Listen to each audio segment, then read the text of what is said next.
धक्के ना दिए आराम से अरे बाद में भी हो जाएगी भाई। भाइयों कहाँ है? साबिर साहब कहाँ है? दीदी है इधर खड़ा कर दो।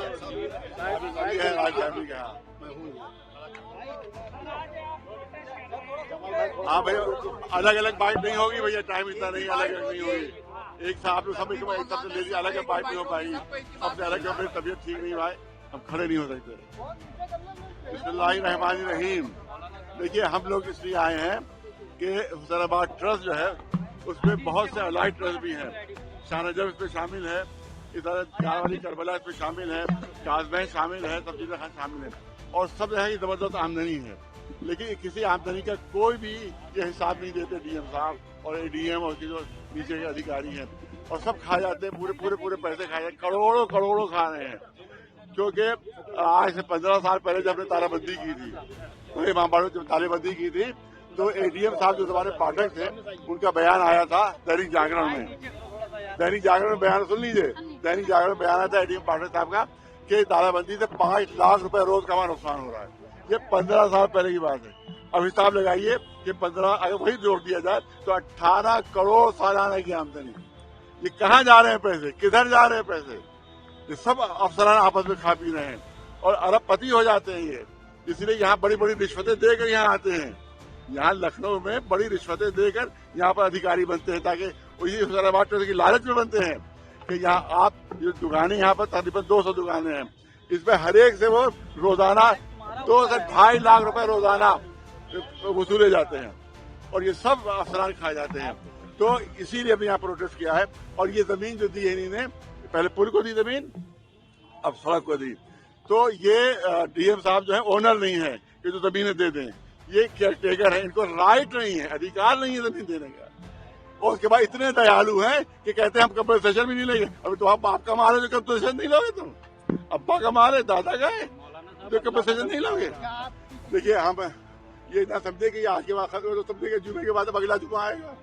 तो हम तो आज तो हमारी अंजुमनों की मीटिंग है, उसमें हम तय करेंगे कि अगर काम नहीं रोका गया तो हर रोज एक अंजुमन यहाँ पर प्रोटेस्ट करेंगे।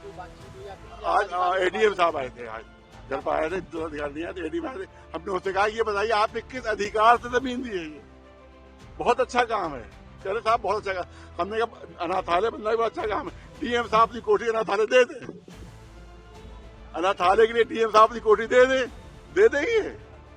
बुरा है काम, नहीं दे सकते क्योंकि उनको अथॉरिटी नहीं है। तो ये जमीन देने की भी अथॉरिटी उनको नहीं है।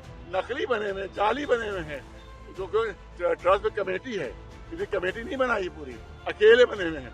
अकेले बने ये नकली है, ये धोखाधड़ी है, और सिर्फ बेईमानियों के लिए। जो नया डीएम आता है तो बड़ी बेईमानदारी के नारे पर करता है, लेकिन जब मुफ्त का करोड़ों का माल देखता है तो वो भी बेईमान हो जाता है। घंटाघर के पास जो बनी उसको लेकर भी आपत्ति है। तो यही पैसे ले लेके बना रहे हैं, ये सब अधिकारी पैसे ले लेके तो बना रहे हैं। वहाँ किसी को एक छत बनाने नहीं देते, वहाँ पर जो किराएदार है एक छत नहीं बनाने देते, और यहाँ पूरी इमारतें बनवा रहे हैं। सब पैसे लेके बनवा रहे हैं, वो सब पैसे ले रहे हैं, अधिकारी पैसे ले रहे हैं, और सब हुसैनाबाद ट्रस्ट की जमीनें हैं और खा रहे हैं, ये अफसरान खा रहे हैं। घंटाघर का बहुत पहले इसकी जो असली घड़ी थी वो चोरी हो चुकी है। कितनी मरतबा रिटर्न शिकायत की हमने, रिटर्न शिकायत की, उस पर कोई कार्रवाई नहीं हुई, न कोई जांच हुई। हमने इससे भी कहा डीएम साहब से कि वो घंटाघर की असली जगह चोरी हो चुकी है। 200 यहाँ के ऊपर संदल के पेड़ थे, सब काट के बेच दिए गए। तो दुनिया की सबसे बड़ी धांधली हुसैनाबाद ट्रस्ट में और डीएम साहब के अंडर में हो रही है। और कहते हैं साहब के हर वक्त डीएम साहब के अंडर में दे दिया जाए। अरे जब तुम इसको इसमें इतनी बेमानियां कर रहे हो तो और आगे वक्त दिए गए तो कितनी बेमानियां और करोगे तुम।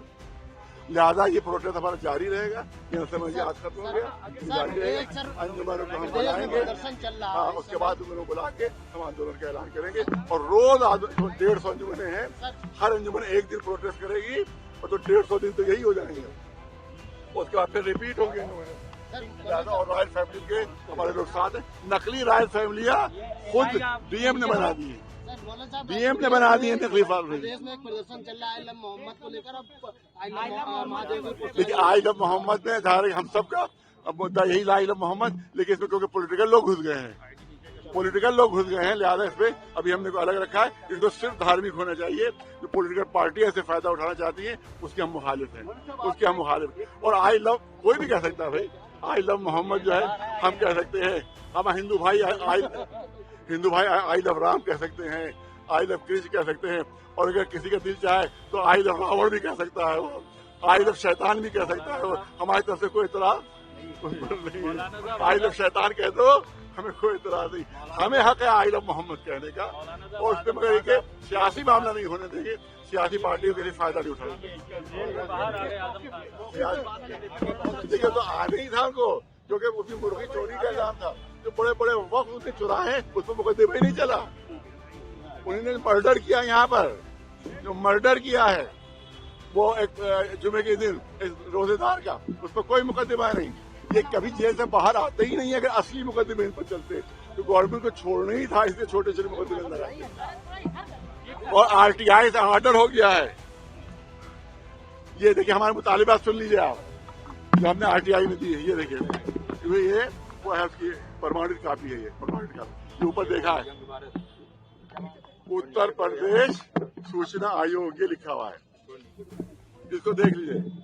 उत्तर प्रदेश सूचना आयोग लिखा हुआ है, इसमें हरे सारे मुतालिबात हमारे हैं। और आर्डर देखिए, तो आर्डर किया, ये इसको नहीं मान रहे हैं डीएम साहब, इस आर्डर को आरटीआई के नहीं मान रहे हैं। आदेश है,